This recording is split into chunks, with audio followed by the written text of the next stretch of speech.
of Pakistan where a train has been hijacked. का train पर हमला, ड्राइवर को जख्मी करके 450 मुसाफिरों को. The Pakistan train hijacking and according to report below step. कि आपको जाफर एक्सप्रेस हमला 80 अरगमाल मुसाफिरों को सिक्योरिटी फोर्सेस ने. On top story, at least 20 terrorists and 12 Pakistani soldiers have been killed. Jaffar express train के हाईजैक होने पर पाकिस्तान के प्रधानमंत्री शहबाज शरीफ का बयान आया है. ബലൂചിസ്ഥാനെ കുറിച്ച് നമ്മൾ ഒരുപാട് പഠിച്ചിട്ടുണ്ട്. അതിലും അധികമായി ബലൂചിസ്ഥാൻ ലിബറേഷൻ ആർമിയെ കുറിച്ച്. ആരാണ് അവരെന്ന് ചോദിച്ചാൽ പാകിസ്ഥാൻ സൈനികർക്ക് തന്നെ ഒരു ഭീഷണിയായിട്ടുള്ള കൂട്ടം. ബലൂചിസ്ഥാൻ പ്രവിശ്യയെ ഒന്ന് വെറുതെ വിടുക, ഞങ്ങൾക്ക് പാകിസ്ഥാൻ വേണ്ട, ഞങ്ങളെ നിങ്ങളിങ്ങനെ അടിമയാക്കി വയ്ക്കരുത്, ഞങ്ങളുടെ പ്രകൃതി വിഭവങ്ങളെല്ലാം നിങ്ങൾ ചൂഷണം ചെയ്യുന്നു, ഞങ്ങളുടെ ജനത്തിന്റെ ഉപജീവന മാർഗം നശിപ്പിക്കുന്നു, ചൈനയുമായി ചേർന്ന് ഞങ്ങളെ വഞ്ചിക്കുകയാണ് എന്ന് നിരന്തരം കുറ്റാരോപണം നടത്തിയത് ഈ ബലൂചിസ്ഥാനിലുള്ള പ്രതിഷേധക്കാരാണ്. അതിനാൽ ഇവർക്ക് സ്വന്തമായി ഒരു സൈന്യം സൃഷ്ടിച്ചു. അതാണ് ബലൂചിസ്ഥാൻ ലിബറേഷൻ ആർമി. ഇവരെ പാകിസ്ഥാൻ തീവ്രവാദ പട്ടികയിൽ ചേർത്തു. എങ്ങനെയാണോ നമ്മുടെ രാജ്യത്തിൽ പാകിസ്ഥാനിലെ ആരെങ്കിലും വന്നാൽ അവരെ തീവ്രവാദ ലിസ്റ്റിലേക്ക് ചേർക്കുന്നത്, അതുപോലെ തന്നെയാണ് പാകിസ്ഥാനിനുള്ളിലും ധാരാളം തീവ്രവാദ ഗ്രൂപ്പുകളുണ്ട്. അവർ പാകിസ്ഥാനിനുള്ളിൽ തന്നെ പോരാട്ടം നടത്തുകയാണ്. അതിൽ വളരെ പ്രധാനപ്പെട്ടതും പാകിസ്ഥാൻ സൈന്യത്തിന് വളരെ ഭീഷണിയായവരാണ് ഈ BLA. ഇവരിപ്പോൾ ചെയ്തിരിക്കുന്നത് ഒരു ട്രെയിൻ ഹൈജാക്ക് ചെയ്തു.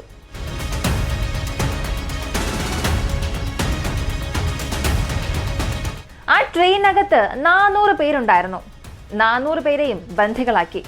ഇവരിൽ ആരെയൊക്കെ തിരഞ്ഞെടുത്തു, ആരെ റിലീസ് ചെയ്തു, അവരുടെ ഡിമാൻഡ് എന്താണ്, എന്തുകൊണ്ട് അവർ ആ ട്രെയിൻ ഹൈജാക്ക് ചെയ്തു?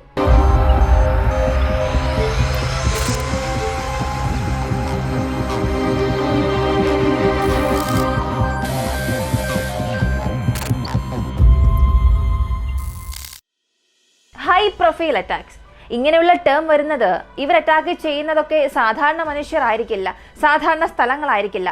അറ്റാക്ക് ചെയ്യുന്നതെല്ലാം സൈനികരെ ആയിരിക്കാം. ഇങ്ങനെ അറ്റാക്ക് ചെയ്യുന്നതെല്ലാം സൈനിക ബേസസ് ആയിരിക്കും. ആക്രമിക്കുന്നതെല്ലാം ഇന്റർനാഷണൽ ലെവലിൽ വളരെ പ്രധാനപ്പെട്ട സ്ഥലങ്ങളിലായിരിക്കും. ഇങ്ങനെയുള്ള ആക്രമണങ്ങളെയാണ് ഹൈ പ്രൊഫൈൽ അറ്റാക്ക് എന്ന് പറയുന്നത്. ഈ BLAയും ഹൈ പ്രൊഫൈൽ അറ്റാക്ക് മാത്രമാണ് ചെയ്തുകൊണ്ടിരുന്നത്. അവരെ സംബന്ധിച്ചിടത്തോളം സാധാരണ ആളുകളെ കൊല്ലുക, ചന്തയിൽ കൊണ്ടുപോയി ബോംബ് വയ്ക്കുക, ഇങ്ങനെ ഒന്നുമല്ല. സൈനികരാണ് ഞങ്ങളുടെ രാജ്യത്തിന്റെ നാശത്തിന് കാരണം. സത്യം പറയണമെങ്കിൽ പാകിസ്ഥാനിൽ അവിടെയുള്ള പ്രധാനമന്ത്രി സമ്പാദിക്കുന്നതിനേക്കാൾ, അവിടെയുള്ള രാഷ്ട്രീയക്കാർ സമ്പാദിക്കുന്നതിനേക്കാൾ, അവിടെയുള്ള വലിയ വലിയ IAS IPS ഓഫീസേഴ്സ് അല്ലെങ്കിൽ ഏതെങ്കിലും ഒരു വ്യക്തി സമ്പാദിക്കുന്നതിനേക്കാൾ അവിടെയുള്ള പട്ടാളക്കാർ, സൈനികർ ഒരുപാട് പണം സമ്പാദിക്കുന്നുണ്ട്. കാരണം അവിടെയുള്ള സൈന്യമാണ് പാകിസ്ഥാനെ നിയന്ത്രിക്കുന്നത്. അവിടെയുള്ള രാഷ്ട്രീയമെല്ലാം വെറും ഡമ്മി മാത്രമാണ്. ഇമ്രാൻഖാനെ വിരട്ടിയോടിച്ചത് ആരാണെന്നാണ് ചിന്തിക്കുന്നത്? ഇതേ പാകിസ്ഥാന്റെ സൈന്യമാണ്. ഇമ്രാൻഖാൻ ഇപ്പോഴും ജയിലിൽ പിടിച്ചിടാനുള്ള കാരണം ഷഹബാസ് ഷരീഫ് എന്നൊരു പക്ഷെ നിങ്ങൾ വിചാരിക്കുകയാണെങ്കിൽ അതൊക്കെ തെറ്റാണ്. ഷഹബാസ് ഷരീഫ് അല്ല, അവരെ നയിക്കുന്ന പാകിസ്ഥാന്റെ സൈന്യം. അപ്പോൾ ഈ ഒരു സൈന്യമാണ് ഞങ്ങളുടെ രാജ്യത്തെ കൊള്ളയടിക്കുന്നത് എന്ന് ഏറെ ദിവസമായി BLA പറഞ്ഞുകൊണ്ടിരിക്കുന്നു. ഇതിന് അവർ ഒരുപാട് തെളിവുകളും മുന്നിലേക്ക് വയ്ക്കുന്നു. ഇത്രയും ദിവസം പാകിസ്ഥാനിലുണ്ടായിരുന്ന സൈനിക ഉപദേഷ്ടാക്കളെല്ലാം, സൈനിക മേധാവികളെല്ലാം ഒരുപാട് സ്വത്തുക്കൾ വിദേശ രാജ്യങ്ങളിൽ ഇങ്ങനെ ചേർത്ത് വയ്ക്കുകയാണ്. ഒന്ന് ചിന്തിച്ചു നോക്കുക. ചരിത്രം നന്നായി അറിയാവുന്ന വ്യക്തിയാണെങ്കിൽ മനസ്സിലാകും. പാകിസ്ഥാന്റെ സൈനിക മേധാവികൾ എന്ത് ചെയ്യുന്നു എന്നുള്ളത് നിങ്ങളൊന്ന് അന്വേഷിച്ച് നോക്കുക. ഓരോരുത്തരും പല രാജ്യങ്ങളിലേക്ക് ചെന്ന്, അറബ് രാജ്യങ്ങളിലേക്കൊക്കെ ചെന്ന് കുടുംബമായി കോടിക്കണക്കിന് ആസ്തിയുമായി സ്ഥിരതാമസമാക്കിയിട്ടുണ്ട്. അപ്പോൾ പാകിസ്ഥാനിൽ സൈനിക മേധാവിയായി ജോലി ചെയ്യുന്ന ഒരു വ്യക്തിക്ക് കോടിക്കണക്കിന് സ്വത്തുക്കളാണ് ലഭിക്കുന്നത്. എങ്ങനെ ഈ സ്വത്തുക്കളെല്ലാം ലഭിക്കുന്നു? എല്ലാം ജനങ്ങളുടെ പണം മാത്രം. അങ്ങനെയാണെങ്കിൽ ഞങ്ങളുടെ നികുതി പണം എന്തിനാണ് ഇങ്ങനെ കൊള്ളയടിക്കുന്നത് എന്ന ചോദ്യമാണ് ജനങ്ങളിൽ നിന്ന് വന്നത്. ഈ BLA ആദ്യം ഗൊറില്ല ആക്രമണമായിരുന്നു നടത്തിക്കൊണ്ടിരുന്നത്, മറഞ്ഞിരുന്നുള്ള ഒരാക്രമണം. എന്നാൽ ഇപ്പോൾ ചെയ്യാൻ തുടങ്ങിയത് ഇങ്ങനെ മറഞ്ഞിരുന്നുകൊണ്ടുള്ള ആക്രമണമൊന്നുമല്ല, നേർക്ക് നേർ ചാവേർ ആക്രമണം, മുഖാമുഖം വെടിവയ്പ്, പട്ടാളക്കാർ ഏതൊക്കെ വാഹനവ്യൂഹത്തിലാണോ വരുന്നത് അതെല്ലാം നശിപ്പിക്കുക. ഇങ്ങനെ ഒരുപാട് കാര്യങ്ങൾ. പാകിസ്ഥാൻ എങ്ങനെയാണോ മറ്റൊരു രാജ്യത്തിന് പ്രശ്നമായി തീർന്നത്, അതേ പ്രശ്നം ആ രാജ്യത്തിനുള്ളിൽ തന്നെ സൃഷ്ടിച്ചു.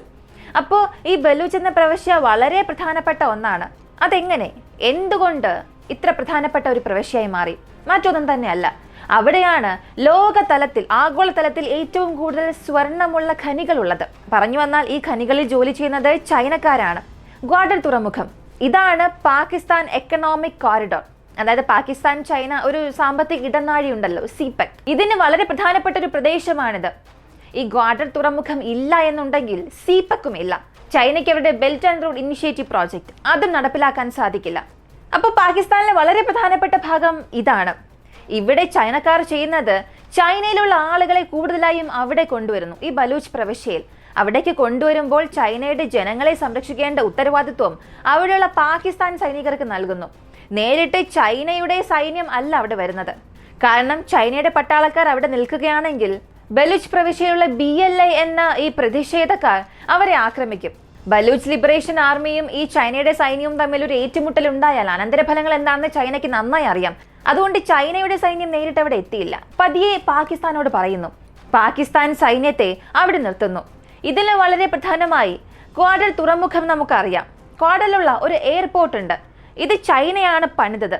മുഴുവനും വായ്പ വാങ്ങി പണിതു. സാധാരണ ഒരു എയർപോർട്ട് പണിയാൻ ഉദാഹരണത്തിന് 2 കോടി ആകുമെന്നുണ്ടെങ്കിൽ ഇവിടെ ഈ ഒരു എയർപോർട്ട് പണിയാൻ നിർമ്മിച്ച് അവസാനിപ്പിക്കാൻ 7 കോടിയോളമായിട്ടുണ്ട്. ഇത്രയേറെ ചിലവാക്കി ഒരു എയർപോർട്ട് എന്തിനു നിർമ്മിച്ചു എന്നൊന്നും പാകിസ്ഥാനിലെ ജനങ്ങൾക്ക് ചോദിക്കാനും സാധിച്ചില്ല. കാരണം അവർ കടം വാങ്ങിയത് ചൈനയിൽ നിന്നാണ്. അതിന് പലിശ അടയ്ക്കണം, ഈ ഒരു വായ്പ എഴുതി തള്ളണം, അല്ലെങ്കിൽ പലിശ അടയ്ക്കാൻ സാധിക്കില്ല, ഇനി അടുത്ത വായ്പ വേണം. ഇങ്ങനെ കടത്തിന് മുകളിൽ കടം വാങ്ങുകയും അവിടെ എല്ലാ അടിസ്ഥാന സൗകര്യങ്ങളും വികസിപ്പിച്ചെടുത്തു എന്നുള്ള പേര് മാത്രമാണുള്ളത്. എന്നാൽ അവിടെ യാതൊരു ഫ്ലൈറ്റും വരുന്നുമില്ല, പോകുന്നുമില്ല. ഇങ്ങനെയുള്ള ബലൂച്ച് പ്രവിശ്യയിൽ സ്വർണം മാത്രം അല്ല ഖനനം ചെയ്യുന്നത്, കോപ്പർ മൈനിങ് അതും ഇവിടെയാണുള്ളത്. ഒരു മൈനിങ് പേര് മാത്രം പറയാം, റെഡ് കോബിക്. ഈ റെഡ് കോബിക് ബാരിക് ഗോൾഡ് എന്ന ഒരു കമ്പനിയാണ് ഖനനം ചെയ്തുകൊണ്ടിരിക്കുന്നത്. ആരാണ് ഈ ബാരിക് ഗോൾഡ് എന്ന് തിരിഞ്ഞു നോക്കിയാൽ അത് ചൈനയുടെ ഒരു കമ്പനിയാണെന്ന് മനസ്സിലാക്കാൻ സാധിക്കും. അപ്പോൾ ചൈനയുടെ കമ്പനി അവിടെ നിന്നും സ്വർണം എടുക്കുന്നു, കോപ്പർ എടുക്കുന്നു. ഇതിനെല്ലാം അനുമതി നൽകുന്ന പാകിസ്ഥാൻ സ്വന്തം രാജ്യത്തിനുള്ളിലെ ജനങ്ങളുടെ ഉപജീവന മാർഗത്തെക്കുറിച്ച് ചിന്തിക്കുന്ന പോലുമില്ല.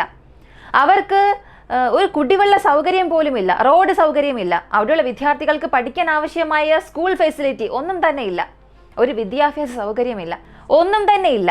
ഈ ഒന്നുമില്ലാത്ത സാഹചര്യത്തിൽ ഞങ്ങളെ എന്തിനാണ് കഷ്ടപ്പെടുത്തുന്നത് എന്നൊരു ദേഷ്യമാണ് അവിടെയുള്ള ജനങ്ങൾക്കുള്ളത്. ഈ ഒരു ദേഷ്യം ഒരു ഘട്ടത്തിൽ വിപ്ലവമായി മാറുന്നു. വിപ്ലവം ഒരു ഘട്ടത്തിന് ശേഷം ആക്രമണമായി മാറുന്നു. ആ ഒരു ആക്രമണമാണ് ഇന്ന് ഒരു ട്രെയിൻ ഹൈജാക്ക് ചെയ്യാൻ ഇടയാക്കിയത്. പാകിസ്ഥാനിൽ ക്വേട്ട എന്ന ഒരു നഗരമുണ്ട്, ബലൂചിസ്ഥാൻ പ്രവിശ്യയിലുള്ള ഒരു സ്ഥലം.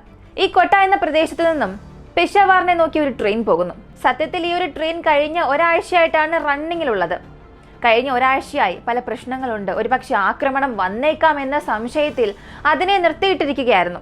അതേ കോട്ട ബസാവറിനെ നോക്കി പോകുന്ന ഈ ട്രെയിനിൽ പാകിസ്ഥാൻ സൈനികരാണ് കൂടുതലായും ഉള്ളത്. അവരുടെ അവധിക്കാലം ആഘോഷിക്കാനായി ആ ട്രെയിനിലേക്ക് ഒരുപാട് പേർ കയറി. ഇത് മനസ്സിലാക്കിയ ബലൂചിസ്ഥാൻ BLA എന്ന ആ ഒരു ഗ്രൂപ്പ് ആ ട്രെയിനിനെ ഹൈജാക്ക് ചെയ്യുന്നു. അതായത് നേരിട്ട് ഷൂട്ട് ചെയ്യുന്നു. ഒരു വലിയ സംഘർഷം തന്നെ നടന്നു. ട്രെയിനിലുണ്ടായിരുന്ന പട്ടാളക്കാരും തിരികെ ആക്രമിക്കുന്നു. ഒരു ഘട്ടത്തിന് ശേഷം സൈനികരുടെ ഈ ഒരു ആക്രമണത്തെ തടഞ്ഞ് ആ ട്രെയിനിനെ മുഴുവനായും BLA അവരുടെ നിയന്ത്രണത്തിലേക്ക് കൊണ്ടുവരുന്നു. ഈ ട്രെയിനിൽ ആകെ 400 പേരുണ്ടായിരുന്നു.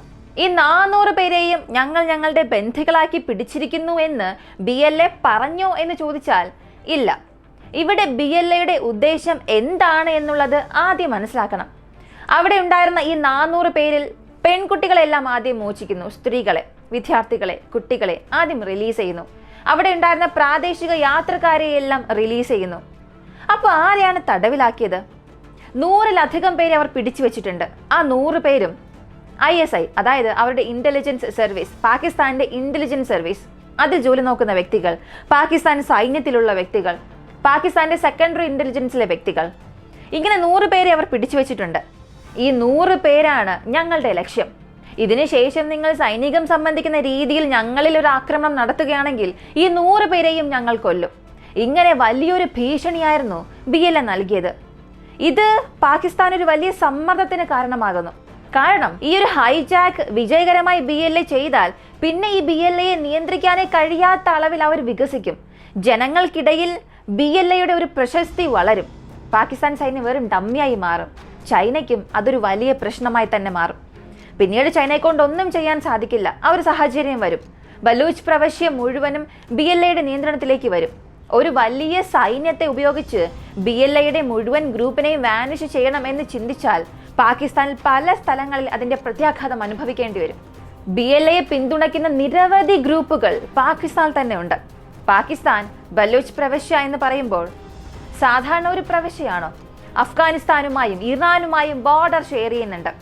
അങ്ങനെയാണെങ്കിൽ ഇറാനിലുള്ള അഫ്ഗാനിസ്ഥാനിലുള്ള താലിബാൻസ്, ഈ ബലൂച്ച് പ്രവിശ്യയിലുള്ള തെഹ്രിക്ക് താലിബാൻസ്, ഇതെല്ലാം നിങ്ങളൊന്ന് കണക്ട് ചെയ്ത് നോക്കുക. അവിടെ തന്നെ ഒരു കോൺഫ്ലിക്റ്റ് വരുന്നുണ്ട്.